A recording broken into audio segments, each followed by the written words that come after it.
King P here. And Steelio7. And welcome to another episode of This Week in Metropolis. On this episode, we have Isaiah Triforce Johnson, who's been in the competitive gaming scene for over 20 years now. He's one of the founders of esports team Empire Arcadia and also holder of many world records. Yeah, we hope you enjoy the show. Ladies and gentlemen, it is my pleasure to welcome you to This Week in Metropolis. Welcome to episode 5. Are we on now, Matt? With joining us this week, we're honoured this week because we're being joined by Triforce. Triforce Johnson, or is Yes. I've read an interview that you don't like being called by your first name because you said something in an interview about your father only calls you by your first name when you're in trouble.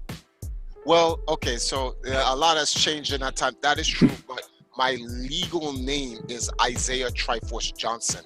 I actually put Triforce in my name, and everybody calls me Triforce, including my father. The former president of Nintendo of America calls me Triforce. But when my father is angry at me, well, my father's passed now, but when he's angry at me, he'll be like, Isaiah, and I'm like, and you know you're in trouble. Yeah, because he usually calls me Triforce like everybody else, but when he says Isaiah, then it's like, oh, we have a problem here. Well, the CEO and the founder of Empire Arcadia, it's amazing. Thank you for joining us. Thank you guys for having me. I appreciate it. For our listeners and our viewers who aren't familiar with you and your background, can you tell us a little bit about yourself? Oh, okay. Just a little bit. I'll try to condense it. So, immigrant from Jamaica, brought to the U.S., raised here, raised there in the U.S. I'm now back in Jamaica. Grew up on video games. I really got into video games because of competitively because of Twin Galaxies. When I started seeing the Ben Golds, the Billy Mitchells, the Todd Rogers, etc., I was like, I want to be like those guys. For me, those were like my athletes because I was into video games and stuff like that. I like sports, but not like as much as I liked video games. So growing up in New York in the retro scene, I went to arcades, playing video games, studying how to play them and become good.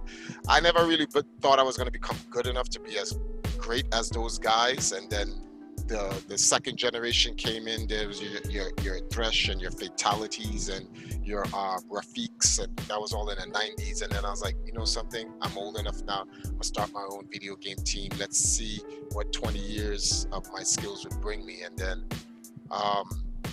guys started joining the team, and Justin Wong and the Sanford Kellys and the IFC Yipes, the Armadas, the YouTube Kings, and we started getting all these great players from all around the world, and just started dominating. I started setting world records. Games that I'm playing, I'm thinking, it's not that. I'll set a record or whatever, but I think someone's gonna come and beat them, and then people are like, oh my God, that record's so hard to beat. And in my head, I'm like, what? So then I'm like, okay, it's either I'm ahead of the curve or everyone is not as good as I thought they were. Not that they're not good, but like what I put them in my head, I put them at a level that I thought that even I couldn't reach. But in reality, either I'm up there with them or a little bit beyond them. And so then it just started working out. And for like a good 10 years, from 2000 to 2010, we amassed 13 World Fighting Game Championships, 21 World Championships.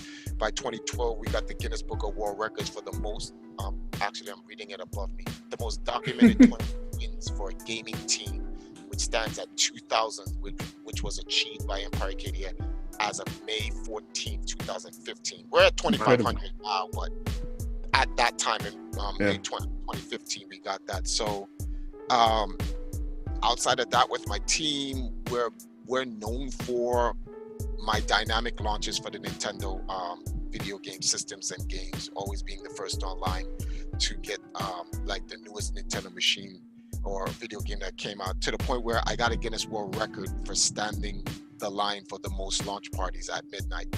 And Man, I read about that.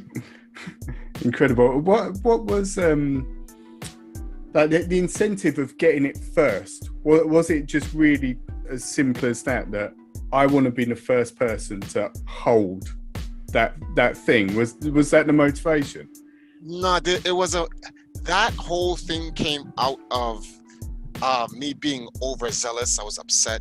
My first launch ever was in 1996 for the Nintendo 64. Sure. And it was the first launch I've ever been to, ever.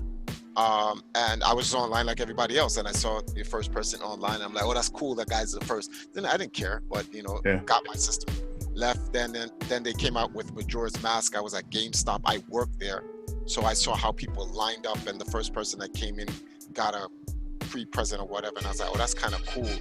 Yeah. Then my third launch was Wind Waker. This was at Rockefeller Plaza in New York, and I wanted to be the first. I said, you know something? I'm going to be the first in line this time. I just want to see how it feels. Yeah. I got up the morning of it. I got down there 3 o'clock in the morning. They had the gates closed up, and I was like, can I stand here? And the security guard's like, no, Rockefeller Plaza's not open. You have to leave. You have to come back. When does the plaza open? It opens at 6 o'clock. Okay. I was like, I'll be back at 5:30 and I'll be good, right? Go out, wait for, they had a 24-hour Burger King in New York, ate some breakfast there, 5:25. Running back, I get there are 3 people ahead of me. I was like, so I looked at the security guard, I was like, you said 6 o'clock. And he's like, I know, but these guys came here, so I just let them stand there. I was like, yeah, but I was here first. And he's like, oh, look, I'm not gonna get in that. I'm just a security guard for the plaza. Yeah. I tried explaining it to the 3 guys. They was like, nope, they don't want to hear it. And then Nintendo sent a rep down there. There was a radio station that came down there, and the first person who stood in line got the official parchment. It was actual parchment. Wow. Parchment of the Wind Waker map.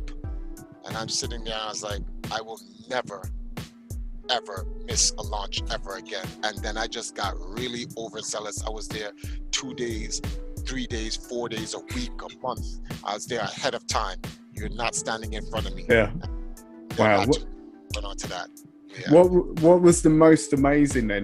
That missing out on the parchment, were there equivalent sort of gifts that they gave to the first one? What were some of the things that you got for being the first?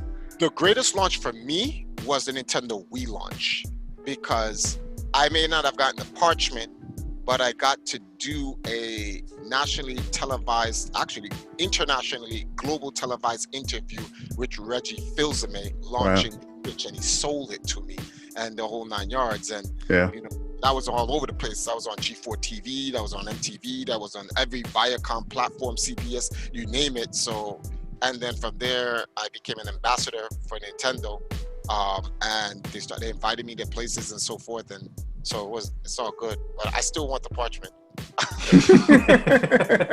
Do you look on eBay every day thinking that one day I'm going to get that? That guy's not selling. If I was him, I wouldn't sell a parchment. I don't care what money it is. It depends. The world has to be ending, and you need money to survive, and I'll sell a parchment at whoever wants it at that time. Yeah. What I found interesting when I was researching you is you actually grew up as a non-gamer. You wasn't really into gaming, wasn't it? Your brother that kind of got you involved from a younger age. I got into gaming at 4, but I really didn't get into it like hardcore until I was like 9-10 years old. So I was casually playing video games. When I was 4 years old, some guy saw me playing Star Wars on a crate, and he says, "You're pretty good." And that kind of like amped me up. I was like, "Oh, someone complimented me." And you play, but I just played for just the sake of playing video games. So I wanted to get the new video game and play it and so forth. But I really didn't get hardcore into it till wanted to start playing at that level until, like I said, around, what was it? 81, 82. Right. I was like 6, 7 at that time. I found out about the Twin Galaxy guys, and then it was like around 10, because even though I found out about the Twin Galaxies guys at that age, I was like, you're seeing these guys putting up numbers like 25 million in Centipede with Billy Mitchell. I was like, I like video games. I want to be good, but I'm not that good. Yeah. But when I got to like 10 and stuff like that, and I started playing like R-Type and stuff like that, and I was playing these really hard games, and I started beating them. I was like, man, if these guys are doing that in those games and I'm playing these real hard games, I think I can compete against them. but it was my brother who started taking me to the arcades. It's like, well, if you want to play to the level to get to the pros, you know, he took me to my first arcade, which was Bunny's on 225th and White Plains Road in the Bronx. And I started playing games like Strider and Operation Wolf, Bad Dudes, the Combatter Tribes, and like we started playing some real games, Hypnodrome and Afterburner. And I started, he started showing me some real difficult games, and I was like, what's going on? It started getting like ridiculous. And RoboCop, and there was a time I could beat RoboCop to arcade on one quarter. I loved that game. RoboCop in the arcade. I remember playing that. Yeah. Oh, that was that so game was good. Yeah. The beginning is the greatest when you're walking. Doom, doom, doom. Yeah. First guys come out and it goes, drop it. Oh man, that was so good. Game was ridiculous. That game we were actually only talking to a guest recently about Operation Wolf as well, weren't we, Matt? Because that was one of your go-to, wasn't it, Matt? Absolutely loved that. Yes. Yeah. But both of those games, it was that feeling of, you know, being younger, but going to an arcade, and it's like that. So it's slightly dangerous. Is the only way I can describe it. I mean, the guest we were speaking to was talking about the feeling of that metal gun in your hand, playing Operation Wolf and launching the grenades and that sort of thing. And it's the same with RoboCop, knowing that, wow, that was like a grown-up film almost, but I'm playing the game. I'm in that thing. Loved it. You know something? I'm glad you mentioned that, because I think anyone who's ever played Operation Wolf or Thunderbolt, like, is it me? I'm just asking this question. Is it me? And it's for all the older guys like us. Yeah. When you're playing the game and you have all your life, you're like, your senses are there and you're really into the game and you're just trying to kill everyone. But is it me that when you are down to 1 or 2 bars of life, your senses sharpen like you're about to die? And when you hear that, wee, anything that comes on the screen, you start killing. The hostages. You're not trying to die. Everything gets murdered on the screen. I mean, my first games like that probably were like Time Crisis, because I'm a little bit younger than Matt. But Time Crisis at the arcades would have been the first ones like that for me. I don't think I've ever played Operation Wolf, but and that's the same, isn't it? As soon as you get a bit of something hits you and you get that thing on the screen, that's it. It sharpens your senses. Like, you really feel like the first thing that comes into your mind, I don't want to die, and you're just waiting. Where is the health? I know for Time Crisis you're looking for that medic pack. You're like, where is it? Trying to get your life back up. So they're all the games play like that. It doesn't matter which age you're in. They all play like that. But from the group of friends that you made and you were going to these arcades with, one of the big stories that I remember when Matt first told me about you, because Matt's a bit more knowledgeable with your history as well, was regarding the Power Glove, which you're famous for. And you sound a little bit kind of, oh God, he's brought it up. But reading about it, and we do our research. And this was something I didn't know what you're going to say. It was almost passed on to you like a beacon, like the gauntlet in Infinity Wars. You know, it was. And what I want to know is, who was Kevin? Okay, so this story is a real good story, because so when my brother introduced me to the arcades, that's how I met Kevin. And I never knew Kevin's last name. I just knew he lived on Carpenter Road in the Bronx, so I called him Kevin Carpenter. Because Kevin from Carpenter Avenue in the Bronx. Anybody who lives in the Bronx, they'll know where Carpenter Avenue is, by White Plains Road. So now, Kevin used to go to the arcades, and that was the first game master that I ever saw. He was dominating all the games. His main game was Strider, and he formed a little group of gamers. And we had Angel, we had Conroy. I can still remember these guys' names because that's how much of an impression they had on me in my life. And Kevin was a little bit older than us. I was young. And he played these video games like he was a master at them. This is his line. The reason why I do this is because if he's alive, God willing, and he runs across these videos, he'll know who I am, because he doesn't know me as Triforce. He knows me as Isaiah. I didn't get Triforce until I got older, but he'll know if he ever runs across his interview, he's like, is that the same Isaiah I met in the thing? He used to play Outrun, and there's this 3-turn on Outrun. He used to always show off on us when he's playing the game. So like you right in the beginning, before you're about to come out of the bay and go into your first checkpoint, there's a 3-turn, and he's like, here comes the turn, and he goes, left, right, pump on the gas, 2, nice. And when you hang on the left, the car goes, Arr! So that was the first styling. And I used to always roll my eyes. I'm like, oh my God, Kevin, stop. So, but he taught me to have fun with the games. To become good at the games, you have to have a certain confidence in playing the games. You can't let the game instill fear in you, because you'll never get over that gap of fear. You have to have the confidence to face whatever the challenge is and then beat it. And it's not just beating it, you have to style on beating it. So when I met Kevin, we formed a group called Videoland. This is before Captain and the Game Master. I just want you to understand this. And in the Videoland group, we called it Videoland because the stretch of arcades that we used to go to in the Bronx, from 242nd Street all the way to I'll say as far as Allenton Avenue, where there used to be a Blockbuster Video. It's gone now because Blockbuster is gone. That stretch of land space, because it's literally one line you can walk. And although we were kids and we didn't have money to take a bus or jump on a train station, we would walk it. It's like an hour and a half walk, but we'd walk it. Every other 2 blocks, there was a bodega, a pizza store, a laundromat, some stationery store that had an arcade in it at that time, back in the 90s. So we would go in, I would stop by, I would see a Donkey Kong, a Centipede, a Pac-Man, a Versus Super Mario Brothers, a Black Tiger. Every other store, I saw my first Narcs, Double Dragon, Ring King, Commando, Total Carnage, Smash TV, NBA Jam, you name it. So we would every morning get up on a Saturday.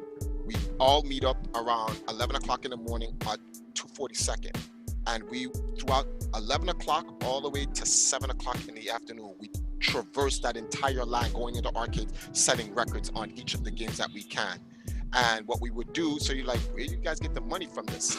The Sunday before the Saturday, so it's not the Sunday after, but before, go to Met Foods, Pioneer, any supermarket, and we pack grocery bags, help people with their grocery bags to their car, stuff them in. We get quarters, 50 cents, $1. We would make literally like $200 a week. No way. Wow. And we were only like 7, 8, 9, 10, and 11. And on Saturday, the mission was to go to all of the arcades and spend the least amount of money and get the highest score. And so we were saving our money. This is how we were able to buy, save our money to buy like console systems and stuff like that, like the NES and the Master System and stuff like that. And there was even a point where my father was like, where are you getting this money from? And he was like, I hope you're not selling drugs. And I'm like, what? And I'm like, why would I do that? Because back then we used to watch the public service announcements from Teenage Mutant Ninja Turtles, G.I. Joe, Transformers, the don't do drugs. He was like, why would we do that? And so my father's like, so where are you getting the money from? I'm like, we're packing bags at the supermarket. And my father was like, show me. So we showed him.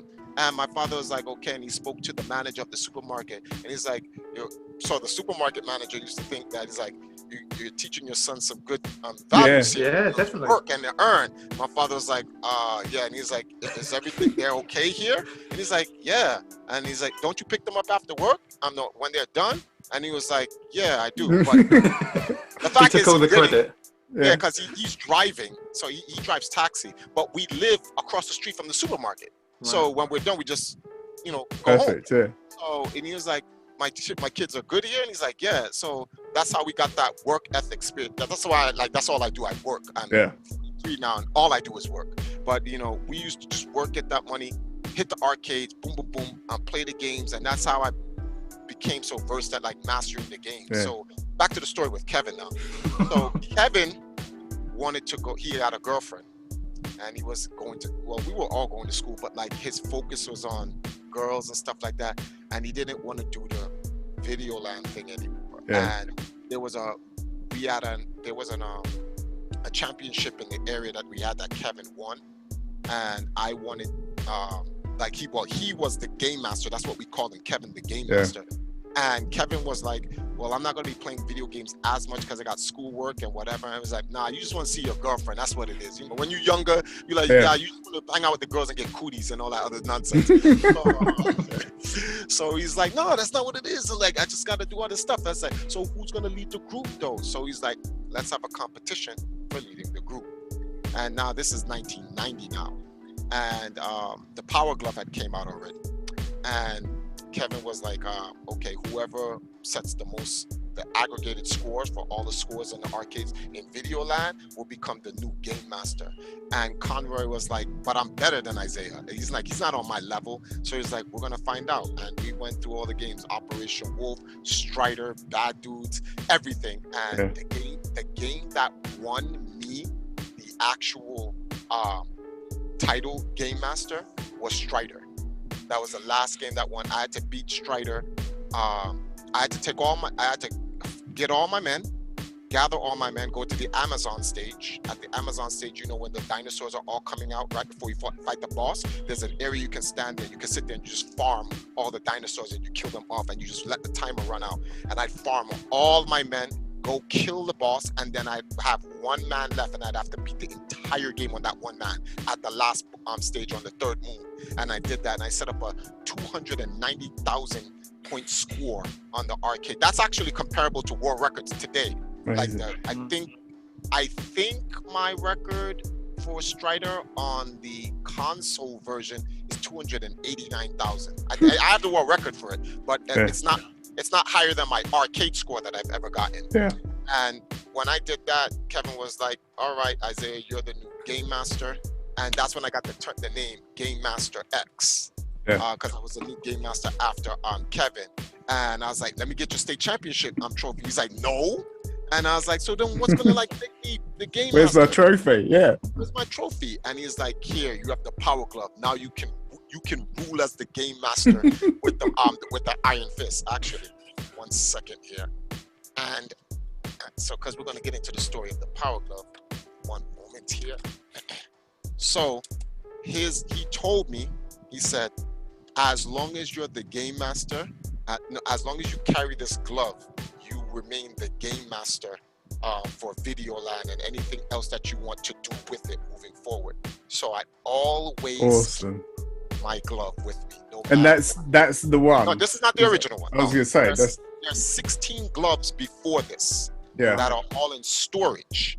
The first glove Kevin ever gave me is in my storage unit in New York. But I realized that the gloves degrade over time. So every 2 or 3 years, I buy a new glove. It's a form of symbolism to continue of course. The thing. So, and what I started to do, I created a trend where some of the most influential people in the gaming community and industry, I have them autograph my glove. So I have a glove autographed by Billy Mitchell. I have a glove autographed by Ben Gold, Miyamoto, Reggie Fils-Aimé, what's this guy's name? E.G. from The Legend of Zelda, Fatality, a lot of guys. Everybody autographed.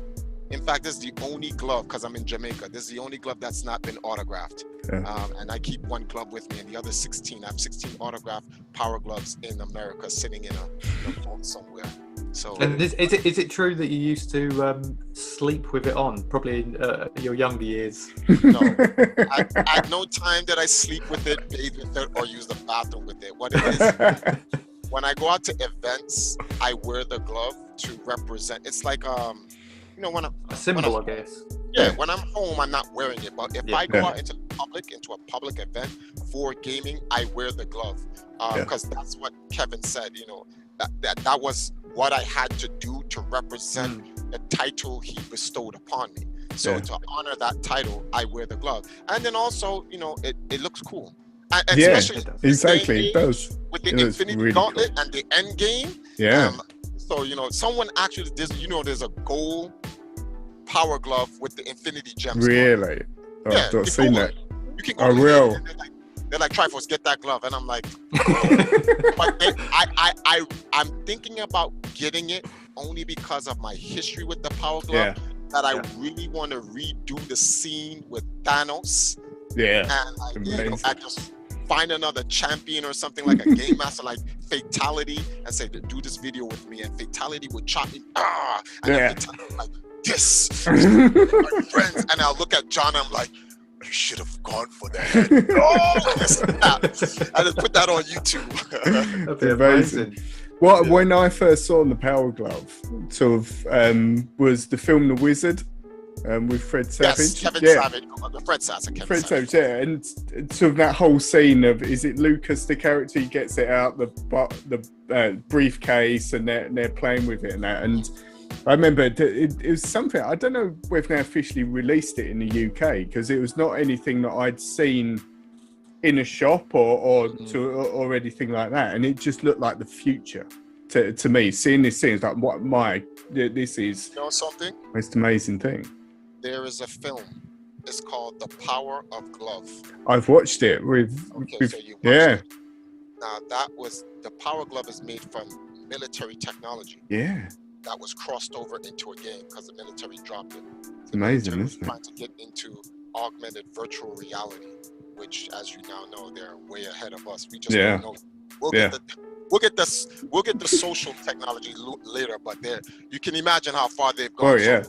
But it's definitely a future technology, and I love that movie, The Power of Glove. Well, it's really a documentary. It's one of the it adds some docudrama elements by picking up people who repurposed the glove and that still, give value to the glove's existence and so forth. And I'm one of them. The guy with the Michael Jackson Beat It glove is in there and so forth. But I recommend a lot of people to watch that, because that is a historical, I don't want to call it iconic, but it's definitely a historical documentary that gives credence to the past of how technology and gaming went from A to B and where we are. And the Power Glove, all our motion censoring moving games are all credited to the Power Glove. That and the U-Force and then the Power Pad and whatever, but you get the point. The Power Glove really started it off. One thing you've touched upon a few times is the different world records that you've had. Have you got a favourite world record that's got your name next to it? My growing up, some of my world records, I was like, this is the favorite world record I've ever had, but they've changed because I've changed over time. So I guess we'll start with the first one. My favorite world record growing up at the time, when I first started, was my Tetris DS world record. When I maxed out the score, 99,999,000. Amazing. So when I did that, the Guinness World Record ref had to come to my house, sit down with me in my home, and watch me play the game. And we were there for hours. And when I set that record and I was like, yes. And I got the plaque. I was like, now I've gotten records prior to that from Twin Galaxies, but because it was my first Guinness World Record, that was my favorite world record. That then got usurped by it was a collaboration record. Twin Galaxies verified it, and Guinness World Record verified it together. And the reason why that happened is because after I set the score for Guinness, I set the score in Tetris. I set that same score for Twin Galaxies. So I got the records together. But I got a unified record when I did the Versus Super Mario Brothers World Record, and that then became my new favorite world record. But then I noticed that the way the Super Mario Brothers rules were for Versus Super Mario Brothers rules, they have it where when I played the game at the time, and the ref from Twin Galaxies was like, you're not allowed to step on a turtle, kick it, step on it, and kick it again, because they consider that to be it's the turtle hop trip on the stairs. You can't step, kick, step. And so if you step, kicked it, and then the turtle shell came and you stepped on it again, you were disqualified automatically for that. I'm like, what? But surely that's part of the game. Right? Was it regarded as cheating then? In that sense? The reason why they had to set it up that way is because then people would loophole and bend the rule. Right. Okay. If they allow you to step kick, then the turtle hop trick on the staircase is legal because that's what you're doing. Step kick, step kick, step kick, step kick, step kick. One up, one up, one up, one up, one up. If you do that in the arcade now, you get 100 men. When you beat the game, you get 100,000 points for every man you get. You'll max the game score out. And then so they were like, in order to stop that from happening, they only allow you to step kick and destroy. So if you have a Starman, you could, let's say a Starman's bouncing to you, you can step kick the turtle shell and go and when it comes back to you, catch the Starman, destroy. If you have a fireball, you can shoot it, you can destroy, but you're not allowed to step on it again. Then they relaxed the rules a little bit and said, okay. So I said, what happens if you have no power up and it's an imminent death and you're gonna die, and the only way to save yourself is to step on it and jump off of it to save yourself? So they relaxed the rules and said, okay, you can step, kick, step, but the fourth move has to be destroyed. It cannot be reused. That item, that shell cannot be reused to gain any other points, because then now you will allow the hop. So if you have no power-ups, you can step on it to save your life. If you have a power-up, you can destroy it. If you have a Starman, you can destroy it. So now there are players now that are, what they're doing is step kick it, goes off screen, you hear the ricochet, boom, it comes, step on it, jump back, move the screen, pull the screen back, then kick it again. New enemies load on the screen and they kick and they get the points for it. And I'm like,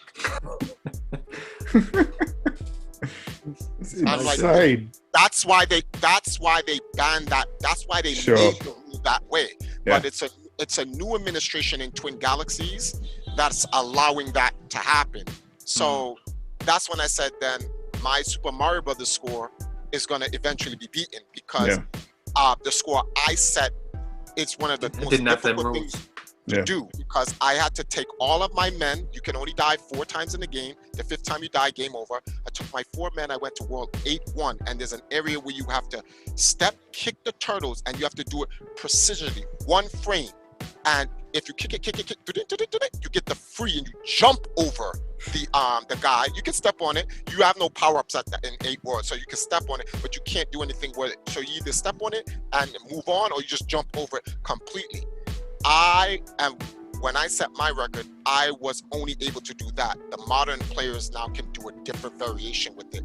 And I'd have to do that 4 times in a row. If I mess up the kick, because you have to kick it and you have to let it go off the screen, but you're running behind it. So you have to run behind it, but you have to let it come off the screen. And it's still there, the game still processes the turtle shell still there, attacking the enemies. If you let it go too far, it'll vanish.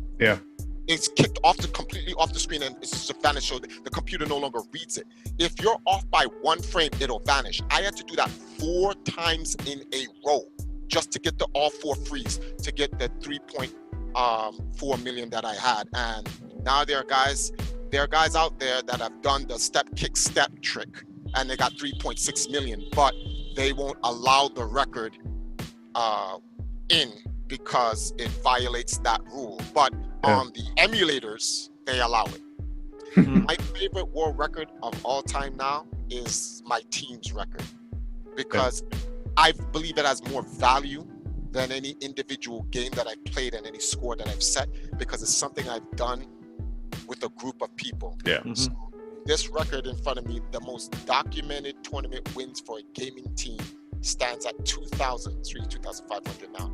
Was achieved by Empire Arcadia. That is my favorite record of all time, because it was the hardest record to get, because it's not a record I can just get on my own. I had to do it as a team, as a brand with Empire Arcadia. And that's where my records stand. Don't get me wrong, I still have some other records that I appreciate, like my max score Streets of Rage 2.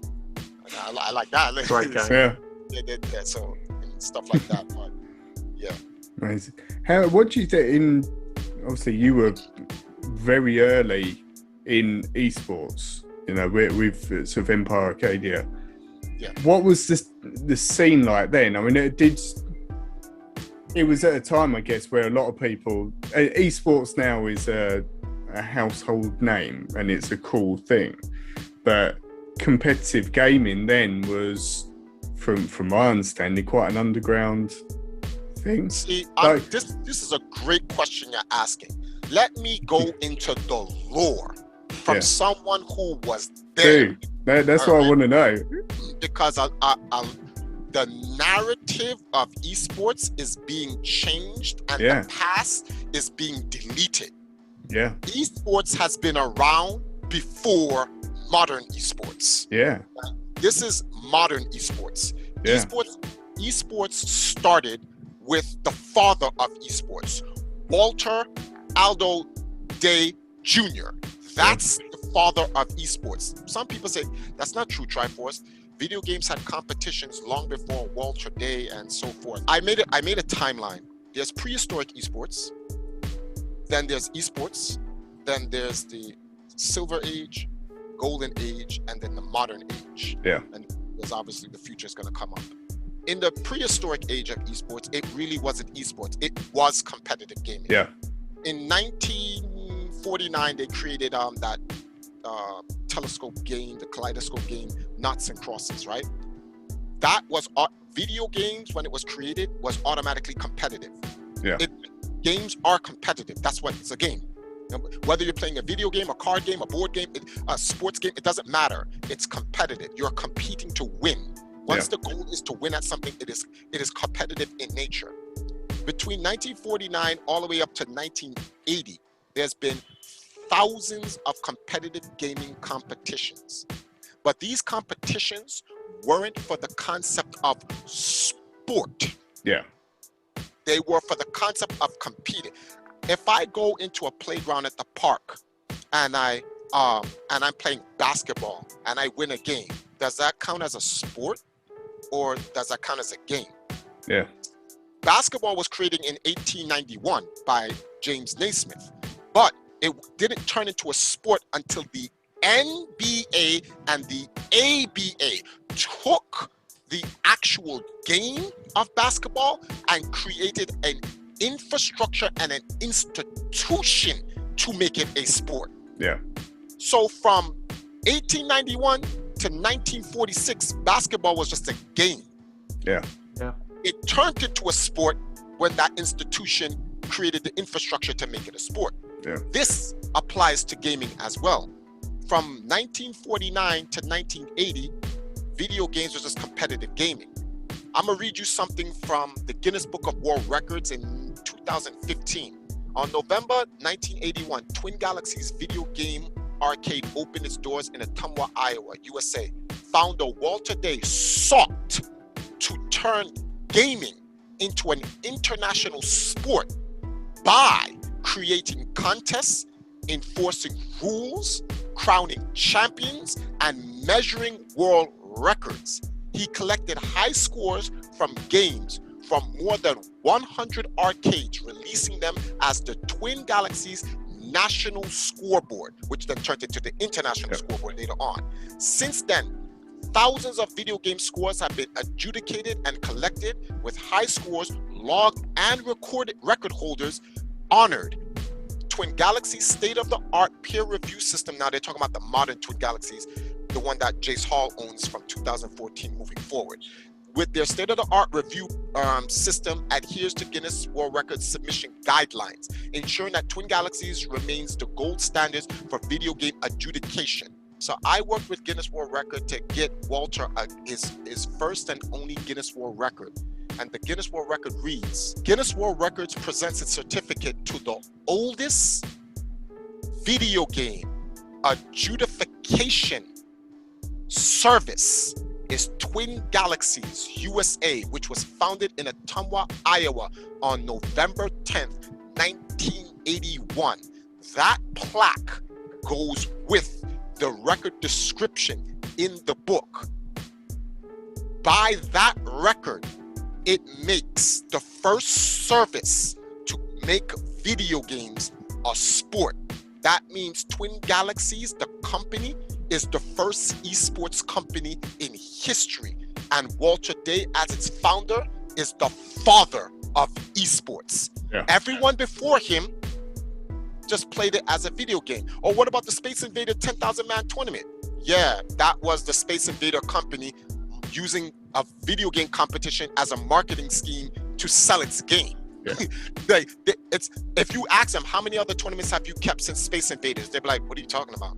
That was just a marketing thing. Like, we sold a lot of games. It's to sell video games. Yeah. Oh well, Triforce, what about the Cambridge Space Wars tournament? That wasn't a school a school. It was in a school. It was a private event, and the winners won a 12-pack of Pepsi and a 1-year Rolling Stones. What's the name of this thing? Subscription. Like, okay, that's a competitive gaming. A bunch of students got together. First of all, they were working on the game as a science project, and they decided to come together and put together a competition. So if you're going to say that, then if I decide to go downstairs right now in Spanish Town, set up a TV screen or whatever, and say, hey guys, let's come play some video games, is that esports? No, come on. Like, you're being ridiculous now. Where is the intent to make it a sport? Yeah. Without the intent, it's not a sport. And recorded in history, Walter Day's Twin Galaxies is the first adjudication service with the intent to turn competitive gaming into a sport. Esports started on November 10th, 1981 by the founder and the father of esports, Walter Day. That's why shortly after that, you had the Time Life magazine thing where they came down and they shot Billy and Todd. No, well, Todd wasn't there. Billy and Ben and the rest of the guys down there for the first 16 greatest gamers in the world. The Time Life magazine, they literally looked like they had their own sports trading card, the player, the game, the score, and a small little bio on it. That when I read that, I was like, that's what made me go, I want to become a pro. Yeah. Prior to that, there was nothing on that level. Yeah. And I'm not talking about in a video. Well, Joystick Magazine did video. Joystick Magazines is going to put anything in their magazine video game related. This is Time Magazine. Yeah. Like, that has nothing to do with that. What they're trying to say in Time Magazine is that video games held this influence at this point in time. Yeah. It was that significant. Time Magazine didn't write about Joystick Magazine. Time Magazine didn't write about the Cambridge thing. Time Magazine didn't write about the Space Invaders. That got nothing to do with that. Those things hold their own weight within their own scene. But what Walter Day did with Twin Galaxies in 1982 with Time Life Magazine and that competition that they were having was literally the qualifiers for the three people who won that. That was the qualifiers that led to those three champions going on ABCs. That's incredible. First world televised video game world championship in which Ben Gold became the first video game world champion on network television, which is archived on YouTube and ABC as official. So I'm like, then this is the beginning of esports. Now, what they tried to do is go, well, that was competitive gaming. Esports really started around 2011 when Riot Games came in with League of Legends. And I'm like, wow, this is so disrespectful. Forget about Walter and Todd and Billy and the rest of those guys. Forget about Albert Ashman. Forget about all the guys who are 40s and in their 50s who have played back in the 80s and the 90s to get up to that. You know who they also disrespect? They disrespect Thresh, who was in the 90s playing Doom. They disrespect Fatality. They disrespect Street Runner. They disrespect Graphique. All these guys in the 90s that were playing Quake, Doom, Unreal, all of those games, they completely disrespect the entire first 10 years of the 2000s. World Cyber Games, MLG, Call of Duty, Gears of War. Are we really going to just forget these guys? Street Fighter, Marvel vs. Capcom. This is what we're doing? We're just gonna wipe them all out and say, no, it started in 2011 when it Yeah. became commercial and the corporate suits came in and start making money Well, on it. That's what I was going to say. I think that's what the difference is now. Is it's such, from what I understand, like a pay-to-play situation in the sense of if you want a team, one of those big teams to enter one of the competitions, it's millions, isn't it? I can't remember what game it was. Was it? I think it's Overwatch. One of those games. It's Overwatch, Dota. Yeah. League of Legends, Hearthstones, a lot of, well, no, Hearthstone doesn't really do teams, but yeah, but Overwatch, I get the point. But you see how you mentioned teams? Yeah. Here's a fun fact you didn't know. One of the first earliest video game team competitions was California versus North Carolina, 1980, 81, 82. It's one of the 2 years. I could be wrong on either one of them. Guess who hosted that team tournament? Yeah.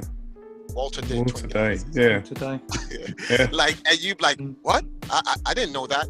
And there was the U.S. national video game team. People keep forgetting that there is a U.S.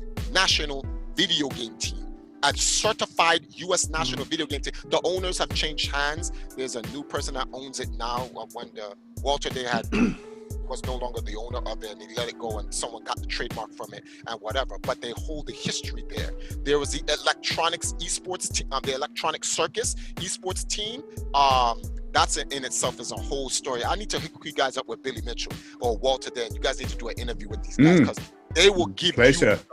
They will give you the history. You'll sit there and you're like, what? And I've literally gone to Ottumwa, Iowa, spend the week in Walter's home, and I've done interviews with Walter, and the vast knowledge, and this is why I think there's some type of conspiracy to like literally try to erase him, because his history, what he has done for esports, I don't want to say if not him, it wouldn't be here. If not him, it'd be someone else, obviously. That's how life works.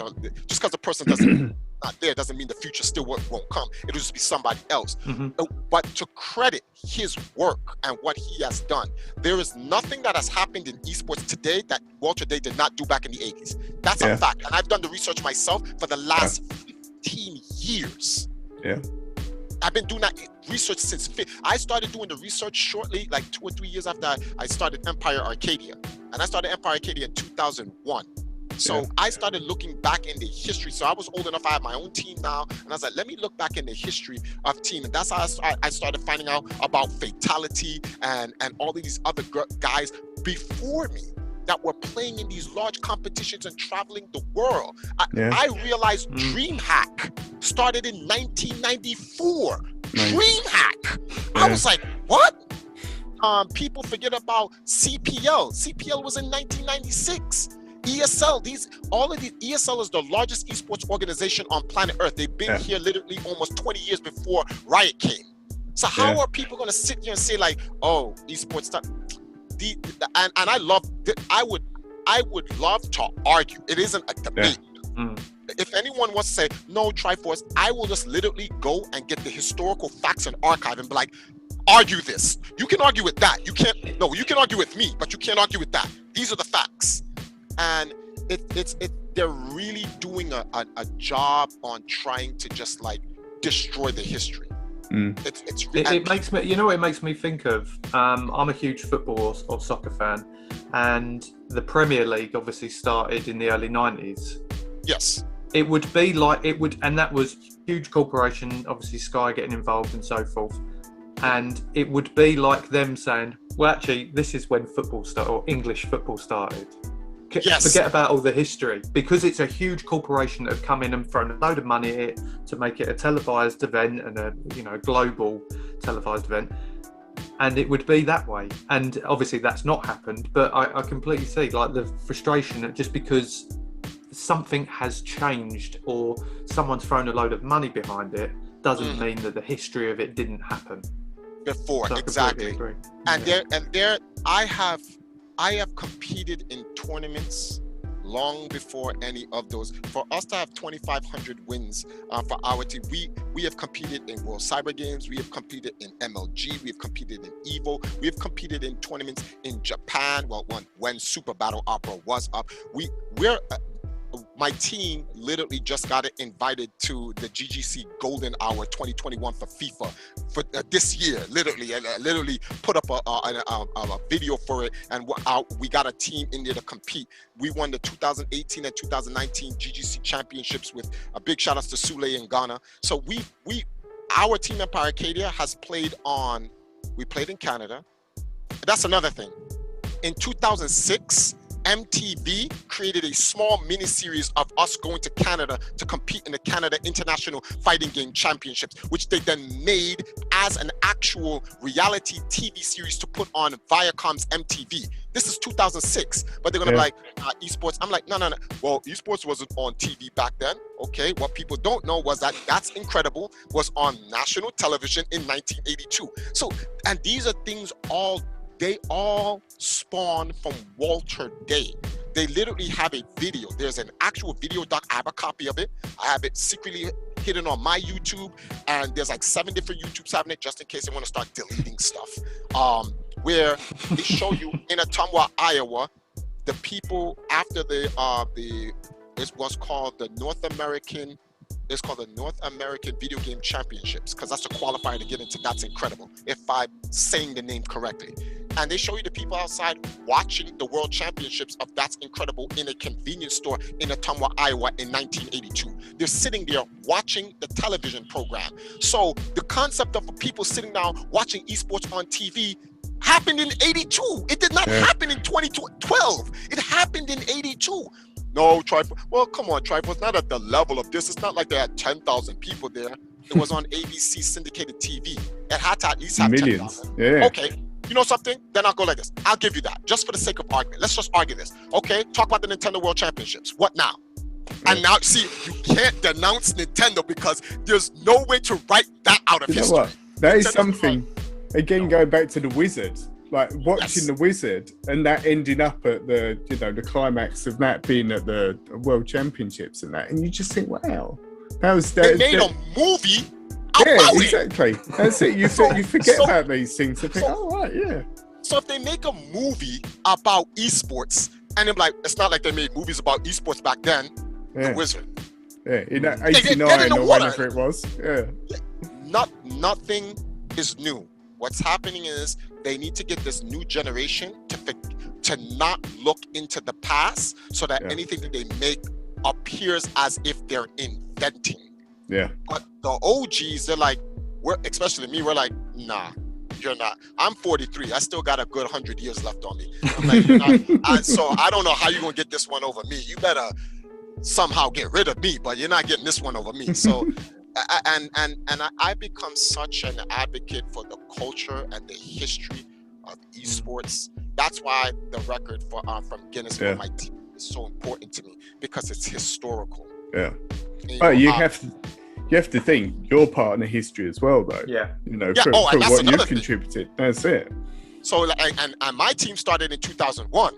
So and if my team started in 2001, and my team was inspired by Walter Day's Twin Galaxies. So if you go, okay, well then esports really started around you, Triforce, I'm gonna be like, no, because I was inspired by esports before me. So it's gonna go back to the past. You cannot get rid of it. Question mark. Hello, gentlemen. Thank you for having me on again. My question is about computer games, but also linked to all the other media, films and TV.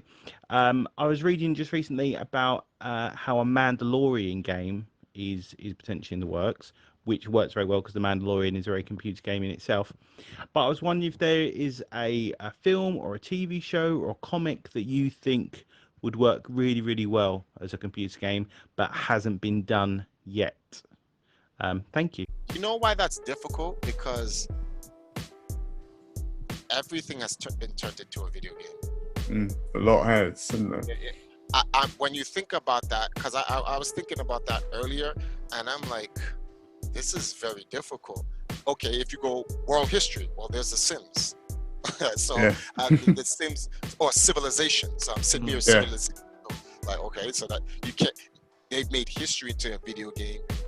They've even made, well, there's some controversial games that they've literally to educate people on slavery.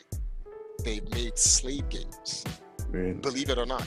So I don't think there's anything under the sun that that's in TV already. TV, comic, and you said TV, comic, and what else? Or movies. A movie Movies. that one of your favourite movies that you think, oh, that'd be an awesome game.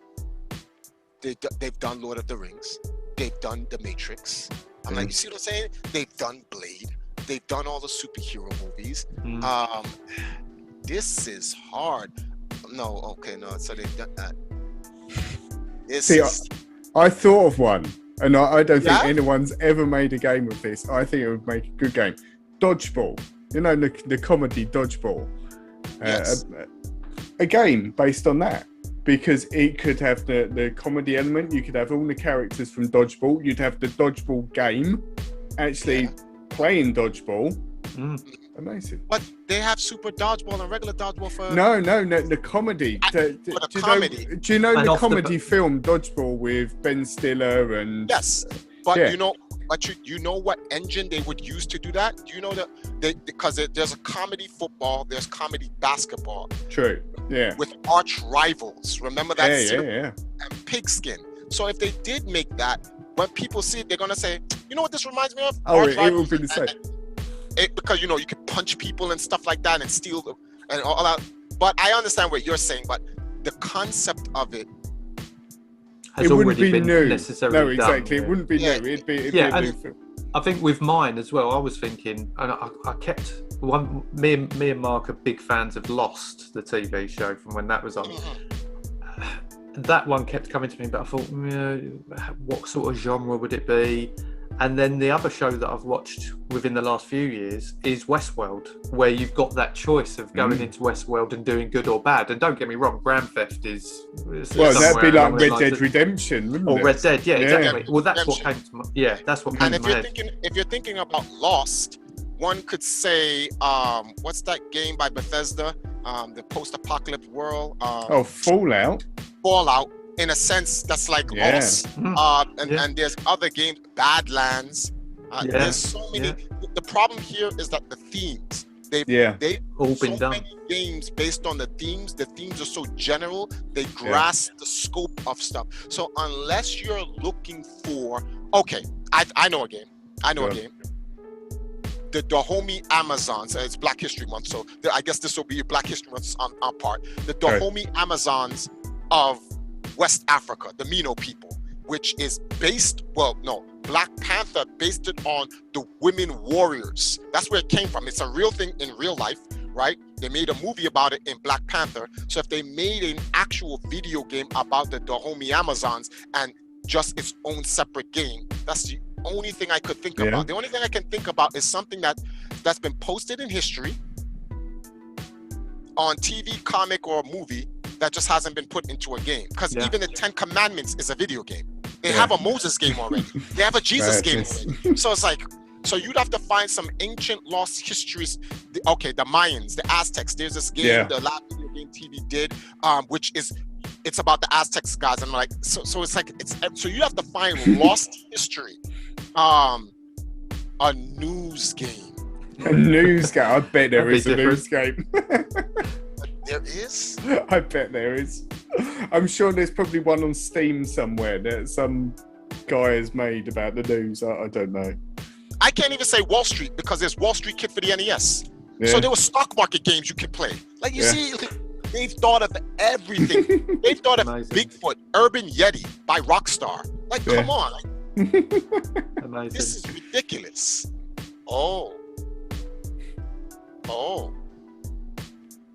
A political game of a world leader. Maybe, yeah. Or going back to how you used to earn money, packing bags in a store. That could be a... No, because they're phone games where supermarket thing you do that, or where you cook the food and you serve people. They're already that's true, yeah. So this is crazy. So basically, Mark, all options are off the table. They've already been done. So whatever you're thinking, it's already been done. Well, I mean, The last question I have for you, Triforce, is where can our viewers and our listeners find you on social media and your YouTube channel? Okay, well, guys, you guys want to help me out. My YouTube channel has been a little bit stagnant. That's because of COVID-19. I've been off for a little bit, and I'm working on my wife's YouTube channel. I'm trying to help get her YouTube channel up. Her channel is just all girls and gaming and stuff like that. Her and her girlfriends come over, they play video games. A lot of fan service. So for those who are into the fan service, you can definitely go to my wife's channel. But I'm there as well. But I'm just in the background. But if you want to find out more about me, definitely check out my Twitter, which is EMP_Triforce_GM, or support our Empire Arcadia YouTube channel. I'll get back to putting up some content for the month of March for sure. I don't upload content, but I do playlists and share content to the page. So you'll see content there. It's just not from me. It's about me. I'm in it. That's because a Lab Video Game TV does a lot of the production for me. They upload it on their channel, then I share it to my channel. So you'll always see new content, but I need to upload my own content and stuff like that. In fact, I have a thing where I got to upload with Walter Day about his top 5 favorite all-time esports team in his history. And he goes all the way back to the 80s up to the future. So you can find me at Empire Arcadia. You can't miss it on YouTube. And what's the plug for your wife's channel? The plug for my wife's channel is Empress Nile, EMPR3. There's a 3, guys. The E is a 3. SS Nile. You can't miss it. You type in Empress Nile. Even if you go to the Empire Arcadia channel, you'll see some videos there for Empress Nile as well, so you can't miss it there. Well, we will put all the links to your channels in the description. But for now, sorry, Matt's got one more. I was going to say one more thing, which I wrote down, which is something I was talking to James about today. Where with your involvement with sort of the competitive sort of fighting game scene, the classic clip of Justin Wong and Daigo. Yes. Was you there at Evo 2004? No, that year I was not there. I saw it live though. I was not there that Evo. That was 2004. I didn't go that year. I went to 2003. Something happened at Evo in 2003, which then angered me, and I was like, you know something, I'll take off. I'm gonna miss that, yeah. It's because our team was new. Yeah. 2003 was my first Evo I went to. That's the year Justin Wong won Marvel. Yeah. And they thought that one of our players were cheating. Oh. And our Empire Arcadia is the first esports team in fighting game history. That is a fact. Yeah. That is like literally a fact, ingrained fact. We're the first esports team in fighting games, period. Yeah. And we're still running right now. Today's what? Today's February 24th, a Wednesday. Yeah. Big shout outs to Sinji for winning Smash on Elite in Smash Brothers. We still play today. And I'm Sinji from our Smash Brothers division. Deadly Alliance just won a tournament. Big shout outs to Sinji. But we were the first esports team for fighting games, but we also played in retro games and we also played in just shooting games. It wasn't just that. And in 2003, when Justin won Marvel, they thought he cheated with his teammate Ricky Ortiz. Right. And they put him to the side and it was like, did you tell Ricky to dive? I'm like, what? And it was like, because Ricky's capable of beating Justin in Marvel. So I looked at him and I said, do you believe in God? And he was like, yes. I said, so you're telling me that a mortal can beat God? Because in Marvel, Justin Wong is God. And I was like, out of my face with that nonsense. And I just felt that when I was there, it was my first Evo ever in 2003. And because I was a team, a lot of people, there was a lot of backlash. People didn't like the fact that it was like, who is this guy talking about video game teams? This is so stupid. I'm like, this is just a hobby. We just like it. And I was like, look, you guys don't know about the history of esports. The fighting game community was just now turning it. The fighting game community was 1996. Yeah, the evolution, well, at the time it was called Battle at the Bay. They started in 1996. They didn't turn esports until Evo, when they started renting out halls and hosting championships and so forth. And one can say they can go all the way back, but the organization, Battle at the Bay / Evo, which is Double Perfect Productions. Yeah, what's their company name? I forgot the company name. They have an actual company name, but they understood the aspect of it being esports. The players did not. The players just want to come in and just play and be crowned a champion. When I saw that, because of my history, learning my history about esports and stuff like that, and seeing all these different organizations and stuff like that, I was like, nah, I'm making a team, and we're gonna go in there and we're gonna body everyone. And we dominated that scene for 10 years. Yeah. We have the Empire Arcadia has the most Evolution Championships won as a team, 13. There was a couple of guys, there was a bunch of close calls on us. They were catching up to us. Mad Cats was one of them. I forgot. Critical Reaction was another. Echo Fox was another. Because Sonic Fox is a very, very powerful player. He's this generation's Justin Wong. He's just so good at these fighting games. So any team he goes on, and they have these championships, he goes and he racks up these world championships fast for these teams. So Sonic Fox, I don't know if, I think Justin Wong still is the player with the most world fighting game championships from Evo. I think he's still the one with 8. Daigo is second with 7. I think Sonic Fox is either tied with Daigo or tied with Justin. I don't think he's beaten Justin yet. You'll find out a lot of this history on the Empire Arcadia YouTube channel. Don't mean to be so long-winded about it, guys, but no, don't be silly. No, it's amazing. All good. And we'll include all the links below in the video and everything like that. And yeah. Well, it's been a pleasure talking to you. Absolute pleasure. I feel like I've got 100 more questions on my page. We'll save that for the next time. Well, thank you very much, Triforce. Yes, thanks so much. We'll speak to you again soon. Well, I hope you enjoyed that as much as we did. Don't forget, if you did enjoy it, please like, subscribe on whatever platform you're watching and listening on, because in that way you won't miss out on any future episodes we put out. Yeah, and don't forget to follow us on all social media platforms as well. We're on Instagram, Facebook, Twitter, and give us a follow, and you'll be able to keep up to date with all of the latest episodes and posts that we put out there. But thank you for listening and watching. And we'll see you next episode.